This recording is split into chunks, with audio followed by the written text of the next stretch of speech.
정말로 봄이 온 것 같습니다. 산에를 보면 우리 장로님 기도한 것처럼 정말 그 연두빛, 그런 잎사귀들이 나무마다 이렇게 나는데 얼마나 예쁘고 아름다운지, 생명이 느껴지는 그런 것을 볼 수가 있습니다. 우리가 한겨울에 이렇게 산들을 보면 산들의 그 나무들이 전부 다 말라 비틀어지고 또 낙엽들이 떨어져서 이렇게 쌓이면서 썩어가고, 그런 걸 보면 야, 참 이 산에도 죽음이 오는구나 이런 생각을 할 때가 있죠. 그런데 봄을 맞이해서 그 죽었다고 생각하는 그런 나무에서 조그마한 그 새싹 하나가 올라오고 또 봉오리가 올라오고, 그런 걸 보면 다시 살아났다라고 하는 그런 기쁨을 누리게 되잖아요.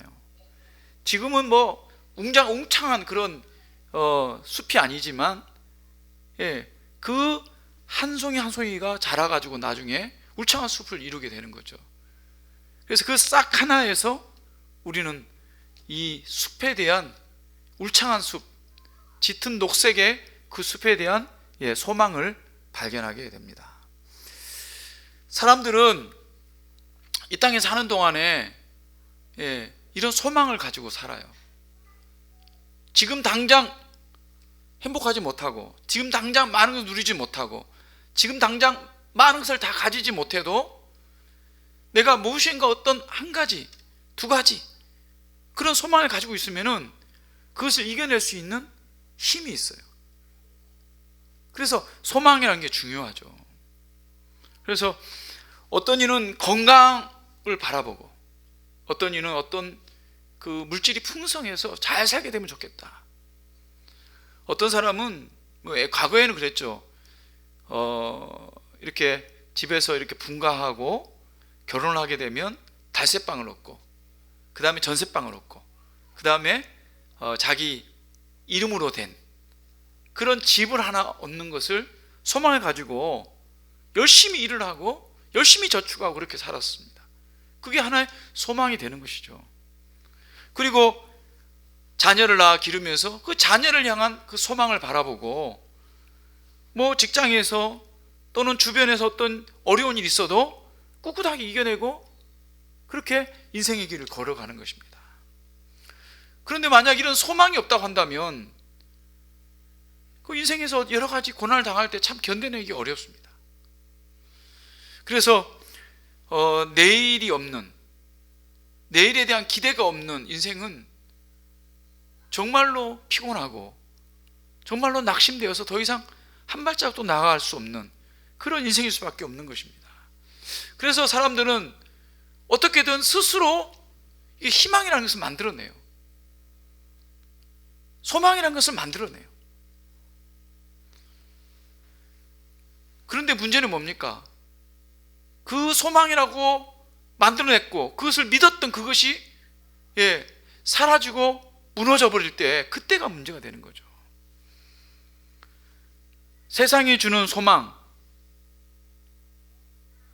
앞에서 이야기했던 자녀, 건강, 재산, 집, 이런 것들은 사실 세상이 주는 것들입니다. 그런데 이 세상이 주는 것들은 근본적으로 불완전한 것입니다. 영원하지 못한 것입니다. 그런데 그것만을 붙잡고 있으면 어떻게 되겠습니까?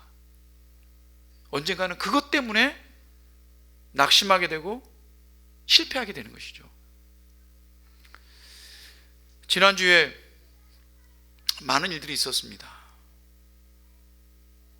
윤석열 대통령, 이제 전 대통령이라고 해야 되겠죠. 탄핵이 인용이 되어서 대통령에서 파면을 당했습니다. 그것도 충격적인 사건이었고요. 또 지난주에 부산의 국회의원이었던 장제원 국회의원이 자살을 했습니다. 이 장제원 국회의원보다 더 유명한 분이 그의 아버님이죠. 그의 부친은 장성만 목사님이세요. 원래 국회의원이지만 장성만 목사님이세요. 그분은 일제시대 때 개척을 하고요, 선교사님들 돕고요, 복음 사역을 엄청 열심히 했던 분인데, 그분이 동서 학원이라고 하는 재단을 만들어서 교육 사업에 열심히 했죠. 지금도 동서대학교의 전 이사장이었고, 또 그 자녀들이 다 그것을 또 물려받은 걸로 알고 있는데요. 그리고 장성만 그 국회의원에 대해 영향력이 엄청나게 컸습니다. 목사이면서. 그래서 선한 영향을 많이 끼쳤거든요. 근데 그 아들이 장제원 국회의원이 자살을 했어요. 정말로 재산도 엄청나게 많죠. 아버지에게 물려받은 재산들. 그리고 국회의원을 몇 번이나, 아마 3선 국회의원을 알고 있는데요, 거기다가 윤석열 대통령이 당선됐을 때 비서실장을 했잖아요. 당선인 비서실장. 그러니까 윤석열 대통령을 만드는데 아주 제일 큰 공헌을 한 사람이 장제원 국회의원이었거든요. 돈도 있고 자녀들도, 노일이라고 하는 가수가 있는데 뭐 반듯하게 잘 커서 인기도 좋은 그런 아들도 있고 명예도 있고, 그 사람이 어떻게 이렇게 자살했나? 정말 충격이었습니다. 아마도 우리는 모릅니다만 무언가 붙잡고 있었던 그게 끊어졌기 때문이죠. 아마 자신의 범죄로 말미암아서 자신의 가정과 가문과 자신의 어떤 명예가 땅에 떨어지는 것을 더 이상 보지 못했을 겁니다.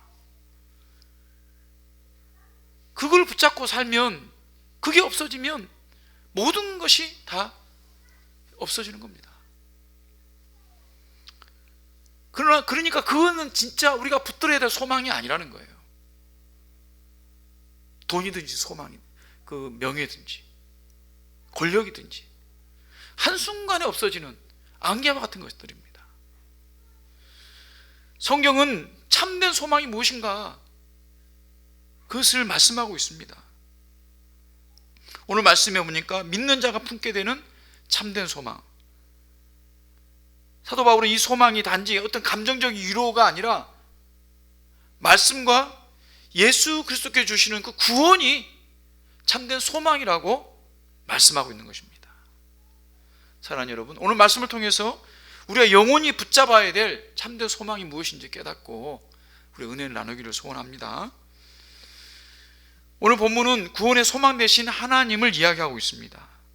8절 말씀 보면, 내가 말하노니 그리스도께서 하나님의 진실하심을 위하여 할례의 추종자가 되셨으니 이는 조상들에게 주신 약속들을 견고하게 하시고 라고 말씀하고 있습니다. 이 말씀만 딱 읽으면 이거 도대체 무슨 말씀이야? 잘 이해가 안 될 수가 있습니다. 근데 이 말씀은 그 뒤로 쭉 말씀이 이어져서 13절 말씀까지 연결이 되어 있는 말씀입니다. 예수 그리스도께서 하나님의 진실하심이 뭡니까? 하나님의 약속의 진실하심이죠. 하나님께서 약속하신 어떤 약속입니까? 구약의 약속들이죠. 아브라함을 부르시면서 너를 열방의 아버지로 삼겠다. 그래서 아브라함을 아브라함으로 이름을 바꾸면서 너로 말미암아서 메시아가 나오고 그 메시아로 말미암아서 열방이 구원받는 역사가 일어나니까 그 열방의 아버지가 될 것이다 라고 하는 약속의 말씀이죠. 뿐만 아니라 그 이후에 계속해서 구약에서 주시는 이 열방을 향한 구원의 약속의 말씀입니다. 그 하나님의 그 약속의 말씀을 진실하게 하기 위해서 할례의 추종자가 되셨다라고 했습니다. 그래서 조상들에게 주신 약속을 견고하게 하셨다.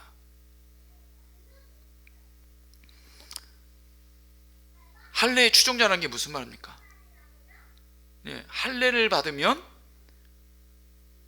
구원자가 된다, 구원받은 백성이 된다 라는 걸 믿는 사람들이죠. 할례를 통해서 구원받는다 이렇게 믿는 사람들을 뭐라고 합니까? 추종자라고 말하는 거죠. 그 예수님께서는 땅에 오시면서 그 유대인들이 기다리던, 그러니까 아브라함의 자손으로 다윗의 자손으로 오시는 이가 자신들의 메시아로 오신다고 하셨거든요. 그 말씀 그대로 이루기 위해서 유대인으로서 구원자이신 것을 보여주신 겁니다. 그 유대인으로서 구원자의 표가 뭐냐? 바로 할례인 것이죠. 유대인들은 율법의 복종에서 할례를 받으니까 예수님도 그 율법의 복종에서 할례를 받으셨어요. 할례의 추종자가 되셨어요. 근데 사실은 예수님은 할례를 받을 필요가 전혀 없는 분이시죠. 할례는 뭡니까? 죄인이 할례를 통해서 죄를 용서받고 구원받는 겁니다. 구별된 겁니다. 그러나 예수님은 죄가 없으신 분이에요. 하늘의 보좌를 버리고 이 땅에 오신 하나님이십니다. 그런데 인간들처럼, 죄인처럼 그렇게 할례를 받을 필요가 없는 것이죠. 더군다나 우리 예수님은 전 인류의 구원자이신데 왜 유대인처럼 똑같이 그렇게 하시는가? 그것은 조상들과 약속하신 그 구원에 대한 소망을 진실되게 이루기 위해서 이 모세 율법에 복종을 하시고 그렇게 할례를 받으셨다고 하는 것입니다.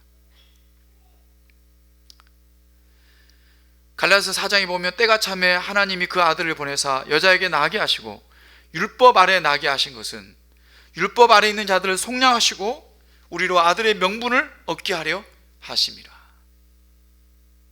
예, 율법 아래 나셨다고 했습니다. 그래서 율법 아래 있는 자들을 속량하십니다. 율법 아래 누가 있습니까? 유대인들이 율법 아래 있습니다. 하나님 믿는다고 말은 하지만 결과적으로 하나님 믿지 않는, 자신의 의를 높이는 그런 유대인들을 진짜 구원하기 위해서 예수님이 오셨는데 그들에게 유대인으로서 구원자이신 것을 보여주기 위해서 할례를 행하셨다는 거예요. 그래서 유대인들을 구원하신 하나님, 그들에게 구원의 소망이 되신 하나님을 증거하신 분이 바로 예수님이라고 하는 것입니다. 그런데 이 예수님의 이 약속의 말씀을 실천하신 것은 유대인뿐만 아니라 이방인에게도 똑같이 적용되는 말씀이다 라고 말씀하고 있습니다. 아기 예수님께서 성전에 어머니 품에 안겨서 올라왔을 때 그 성전에서 만난 시므온이 예수님을 보고 뭐라고 했습니까? 이방을 비추는 빛이십니다. 아기 예수님 향해서 그렇게 고백을 했습니다. 시므온은 유대인이고 신실한 주의 재림, 주의 메시아의 오심을 기다리던 사람이었습니다. 그런데 그가 아기 예수님을 보고 이방을 비추는 빛이다, 다시 말하면 이방을 구원하는 메시아를 기다렸다는 것이죠. 저는 그 시므온이라는 이분이 정말로 신실하고 정말로 구원받은 백성이었다는 것을 저는 믿습니다. 그는 유대인만의 하나님이 아니라 이방인의 하나님, 천지의 창조주 하나님을 믿고 계신 거죠. 그래서 오늘 9절 말씀 보면 이방인들도 그 긍휼하심을 말미암아 하나님께 영광을 돌리게 하려 하심이라. 기록된 바 그러므로 내가 열방 중에서 주께 감사하고 주의 이름을 찬송하리로다 함과 같으니라. 열방의 모든 이방인들이 예수님으로 말미암아 구원을 받는 그런 역사를 위해서 주님께서 이 땅에 오시고 할례를 받으시고 그 율법을 다 이루셨다고 하는 것입니다. 그래서 예수님은 유대인과 이방인의 모두의 구원의 소망이 되십니다. 유대인이나 이방인이나 모두 죄인이고 그 죄값으로 죽음의 절박한 그런 운명 가운데 있을 수밖에 없는 저들이었지만 예수님을 말미암아 이 구원의 소망을 갖게 된 것입니다. 이것이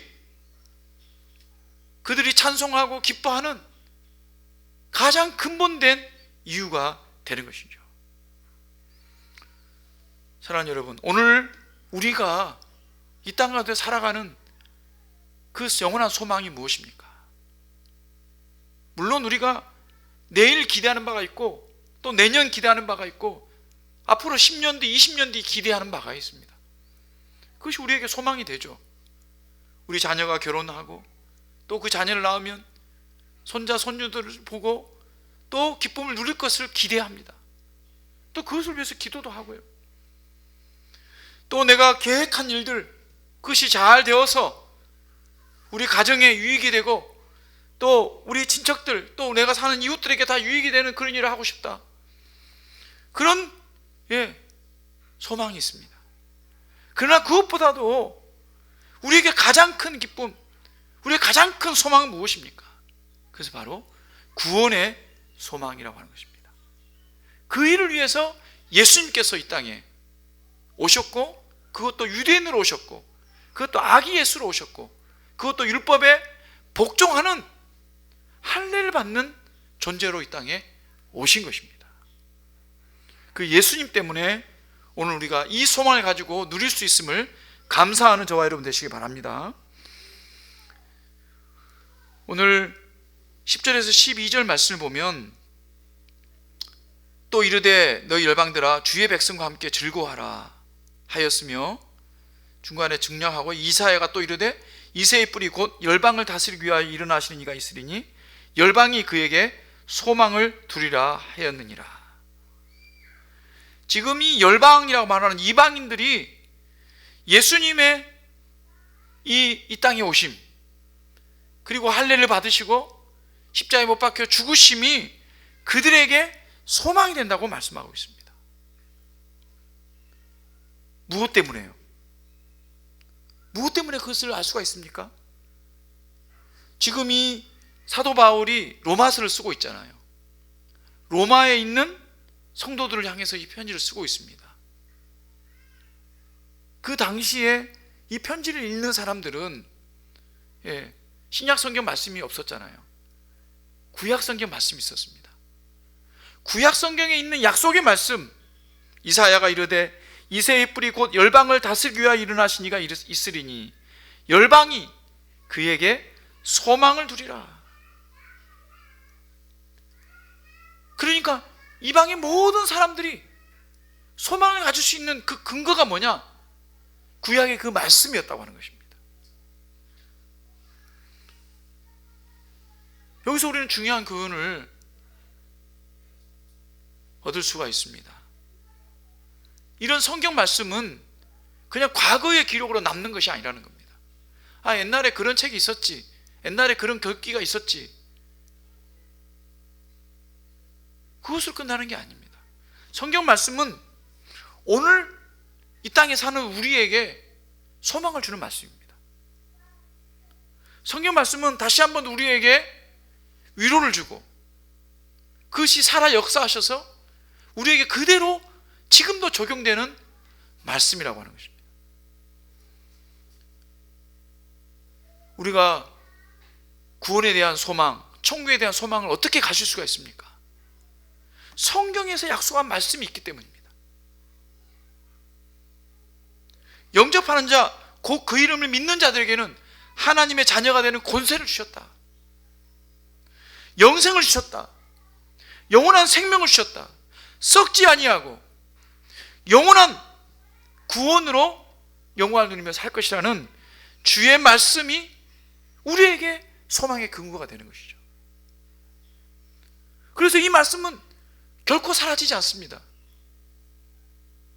세상의 모든 것은 다 변한다 할지라도 하나님의 말씀은 1.1핵이라도 변경되지 아니하고 사라지지 아니하고 영원히 설 것이다 하고 성경은 말씀하고 있습니다.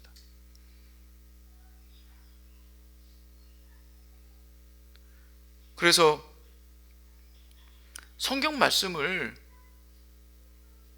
이 악한 마귀가 없애려고 세계 역사에서 얼마나 몸부림쳤는지 모릅니다.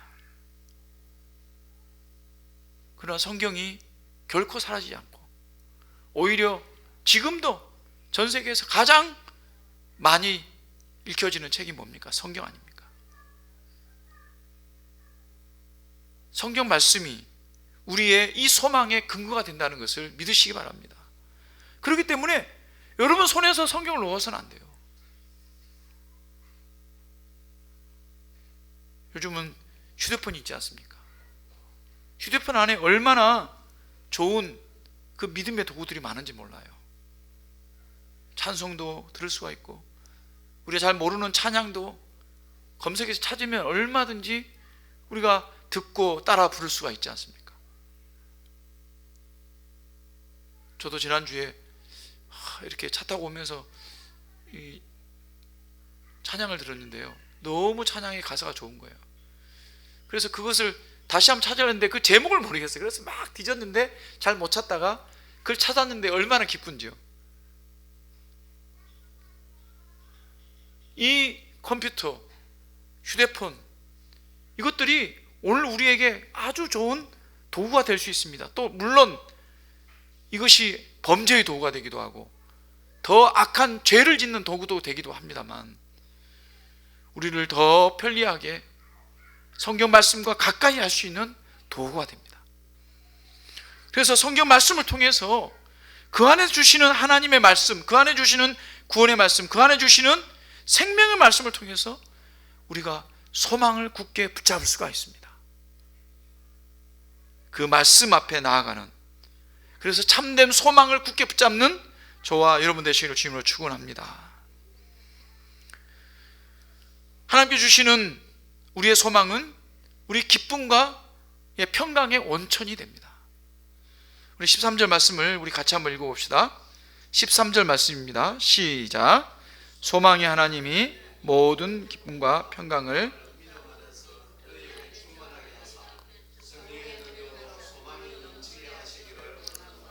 아멘.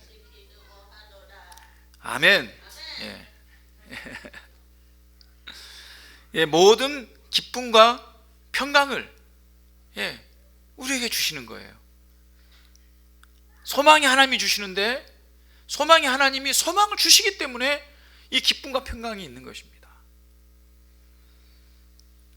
여러분, 기쁨이라는 것이 항상 있는 게 아니죠.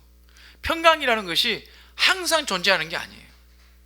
그런데요, 하나님이 주시는 기쁨과 소망은요, 평강은요, 항상 존재할 수가 있어요. 하나님이 주시는 평강은 세상이 주는 평강과 같지 않기 때문입니다. 하나님이 주시는 기쁨은 세상이 주는 기쁨과 같지 않기 때문이에요. 세상이 말하는 평강은 뭡니까? 편안할 때, 아무 문제가 없을 때, 아무 어려움이 없을 때 편안한 상태를 평강이라고 말하죠. 그러나 하나님이 주시는 평강은 그런 게 아닙니다. 환난 때라도, 문제가 있을 때라도, 슬픔이 있을 때라도 주시는 것이 평강, 하나님이 주시는 평강이에요. 기쁨도 마찬가지입니다.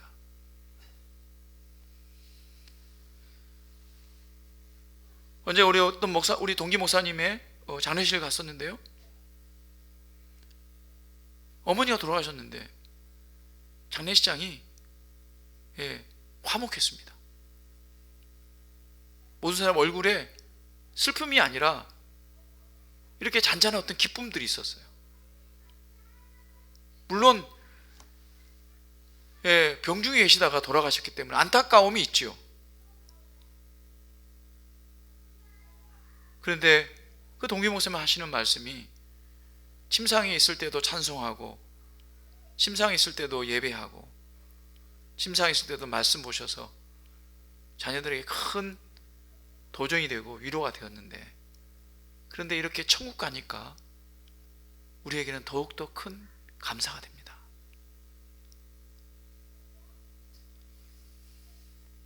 침상에 그렇게 계시는 것보다 천국 가는 것이, 천국에서 하나님과 그 원하시던 그 예배를, 찬송과 그 말씀을 듣고 영광을 누리는 것이 더욱더 기쁨이 된다는 거예요. 그 진짜 기쁨이죠. 어머니와 헤어진 그 슬픔은 크지만 그 슬픔을 넘어설 수 있는 기쁨이 어디에서 옵니까? 그게 하나님이 주신 그 기쁨이라고 하는 것이죠. 영국에 가면 대형 박물관이 있죠. 대형 박물관에 조지 프레드릭 와트라고 하는 분이 그린 명화가 이렇게 전시가 되어 있습니다. 그 명화는 큰 지구 모양이, 지구가 그려져 있고요. 지구가 이렇게 반쯤, 머릿속에 상상을 해보십시오. 지구가 반쯤 이렇게 그려져 있습니다. 그리고 그 위에 여인 한 명이, 젊은 여인이 외로이 앉아 있어요. 근데 비파를 들고 앉아 있습니다. 근데 눈에는 이렇게 두건이 이렇게 둘러져 있습니다. 아마 앞을 보지 못한 여인이에요.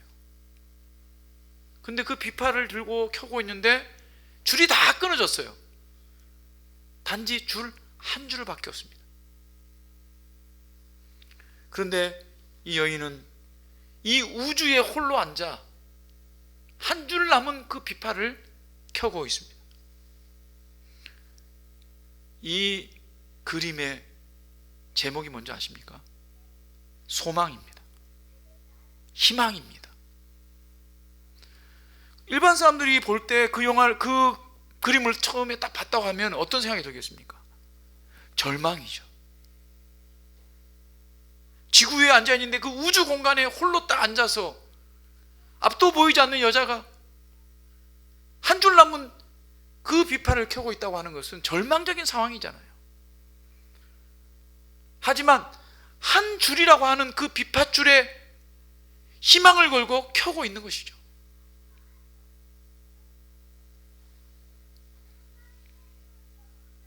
그래서 그것이 소망이 될 수가 있다고 하는 것입니다. 이 소망만 있다고 한다면 능히 견디고 살아갈 수 있는 겁니다. 그래서 성경에 보면 소망을 가리켜서 영혼의 닭과 같다 그랬습니다.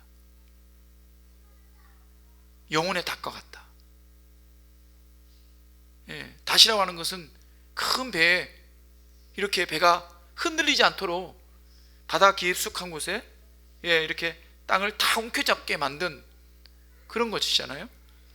그래서 뭐 항구 같은 데 오면 배가 흔들리지 않게, 파도가 치고 막 태풍이 불면 떠밀려 가지 않게 닷을 딱 내리죠.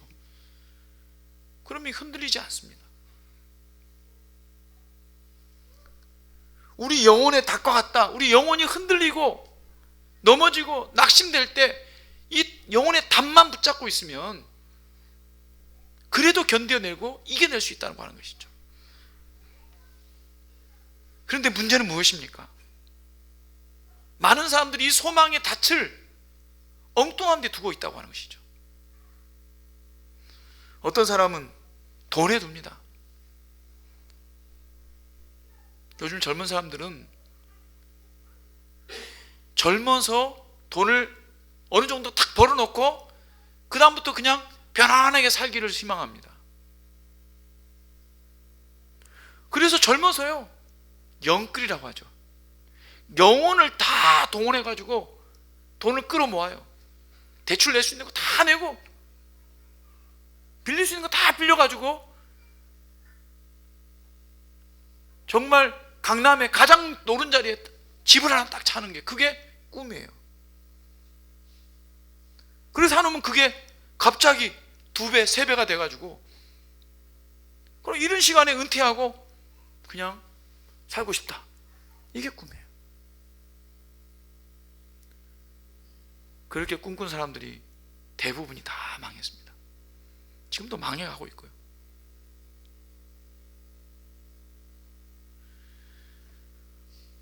돈에 소망의 닷줄을 가지고 있는 사람은 돈이 사라지는 순간 인생이 끝나는 것처럼 생각됩니다.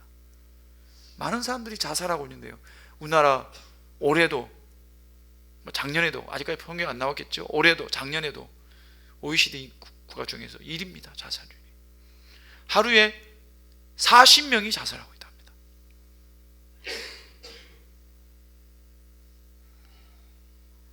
그 중에 돈과 관련돼서 자살하는 인구가 반이 넘습니다. 어떤 사람은 그 소망의 끈을, 닷줄을 사람에게 두는 사람도 있습니다. 부모라든지 자녀라든지 친구라든지 남편이라든지 아내라든지.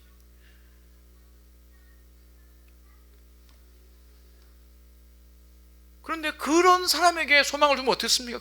그 사람은 언젠가는 넘어지고, 언젠가는 가난해지고, 언젠가는 실패하고, 언젠가는 죽게 되어 있는 것이 인생 아니겠습니까? 그러면 그 인생과 더불어 같이 무너지게 되는 것이죠.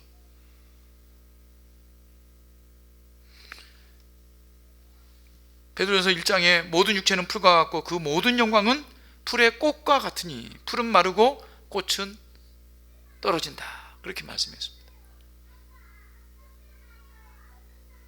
그러니까 우리 영혼의 소망의 닻을 어디다 둬야 되겠습니까? 영혼이 변치 않는 것. 시편 39편 7절 말씀에 주여 이제 내가 무엇을 바라리요? 나의 소망은 주께 있나이다.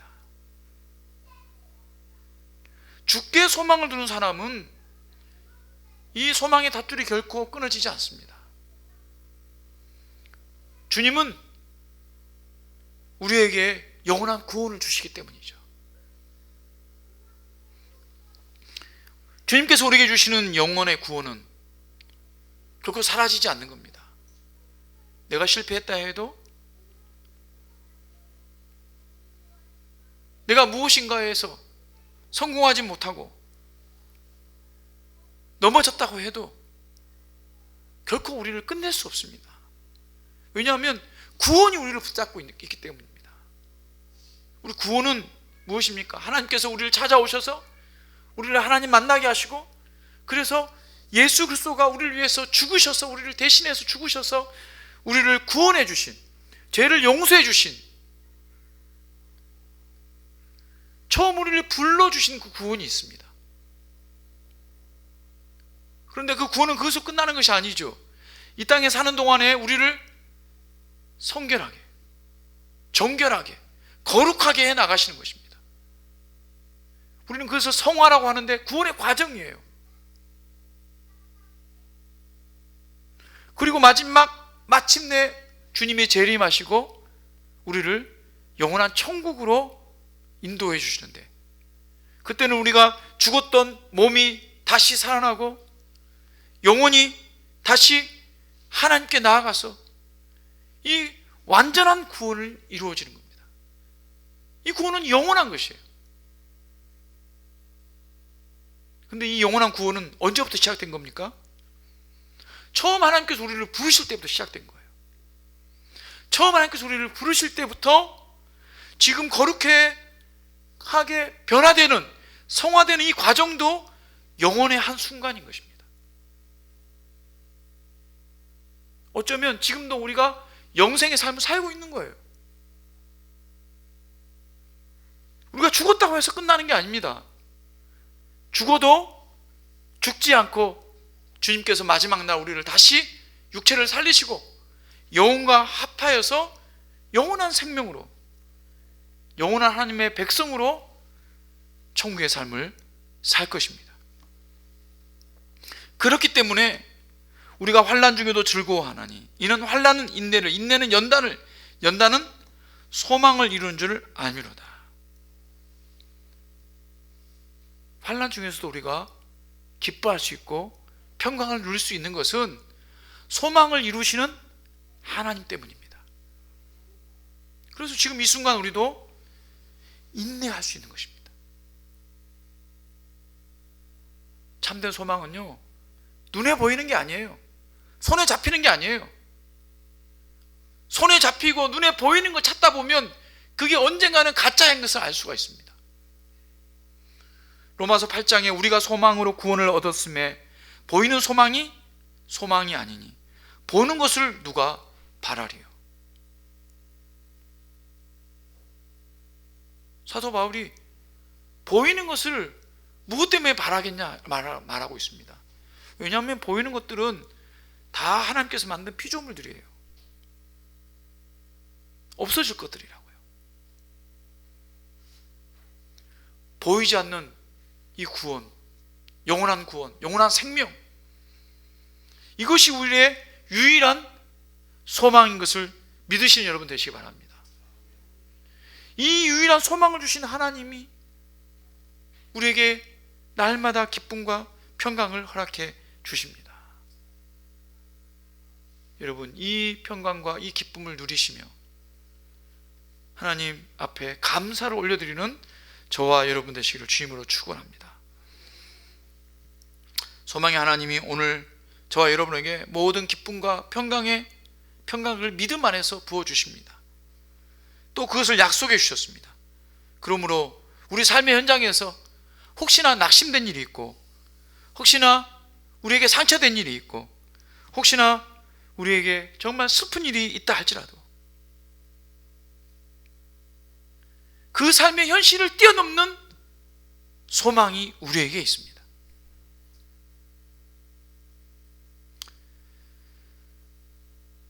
장재훈 의원은 목사님의 아들이고 신앙이 있었던 사람입니다. 그 아들 이름이 노엘이죠. 노엘 우리가 찬송하잖아요. 아들 이름을 노엘이라고 지었어요. 그런 분이 어떻게 참된 이 소망을 가졌다고 한다면 자살할 수 있겠어요?